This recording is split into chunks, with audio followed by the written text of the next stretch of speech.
நாளில் நாம் வார்த்தை நமக்கு முன்பதாய்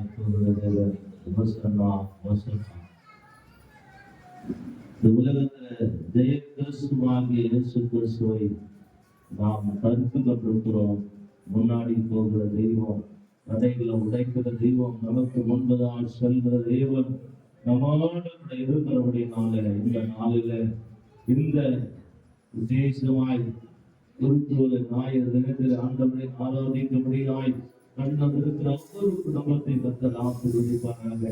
இந்த ஒளிபுரிக்கு மூலமாய் கேட்டுக்கொண்டிருந்த ஒவ்வொரு குடும்பத்தை, ஒவ்வொரு பிள்ளைகளையும் கர்த்தர் மிகவும் திரளாய் ஆசீர்வதிப்பாராக.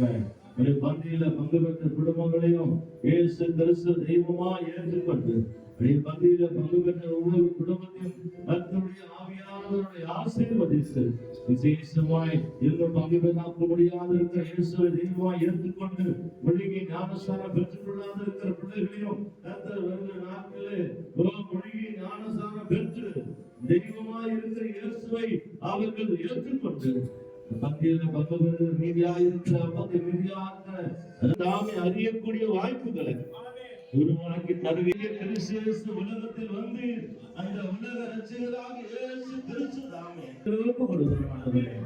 அந்த சிறுபடிகள் பெரியவர்கள் வாலிபர்கள் ஒவ்வொருவரையும் ஆசீர்வதியும். திருச்ச மக்களை ஆசீர்வதிக்கிறார்கள்.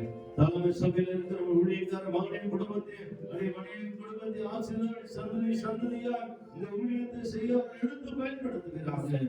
சபை நடத்தி கொண்டிருக்கிற மகனுடைய மனைவி பிள்ளை குடும்பத்தை ஆசீர்வதித்து அவர்களையும் பயன்படுத்த முடியாது. அவர்களும் சந்ததியாய் கிராம தூரமாய் ராஜ்யத்தை கட்டளை உதவி செய்ய முடியாது. அந்த ஒவ்வொரு சிறு பிள்ளைகள் பெரியவருடைய ஆசீர்வதிங்க. இந்த நாளில் ஆர்த்தி கொடுத்த அந்த ஆசீர்வதிகளுடைய எல்லா சந்ததியும் ஆசீர்வதித்து இன்னும் ஊழியக்காரர்களுக்கு உறுதுணையாக இருக்க ஜெபிக்க உதவி செய்ய முடியும். பயன்படுத்தும் காத்துக்களும் ஆசீர்வதிங்க. இந்த நாளை பொறுப்பெடுத்துக் கொண்டு நடத்தினேன், அதற்காக நன்றி செலுத்துகிறோம். புதிய கனவுகளும் எல்லாவற்றையும் மக்கள் செலுத்துகிறோம். இயேசுவின் நாமத்தில் பிதாவே, ஆமென், ஆமென். நாம் சேர்ந்து சொல்லுவோம்.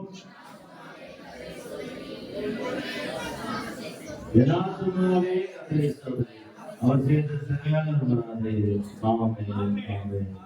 நம்முடைய ஆண்டவராக இயேசு கிறிஸ்து பிதாவுடைய அன்பும் பரிசுத்த ஆவியினுடைய அநிநேயமும் சமாதானம் சந்தோஷம் பாதுகாப்பு நம் அனைவருடைய விசேஷமாய் இந்த நாட்டில் கதரை வார்த்தை கொடுத்த குடும்பங்களோடு விசேஷமாக இந்த நாட்டில் வந்து கலந்து ஒவ்வொரு குடும்பங்களோடு எல்லா பரிசுத்தவான்களோடு சதா காலை தங்கியிருப்பதாக. ஆமென்.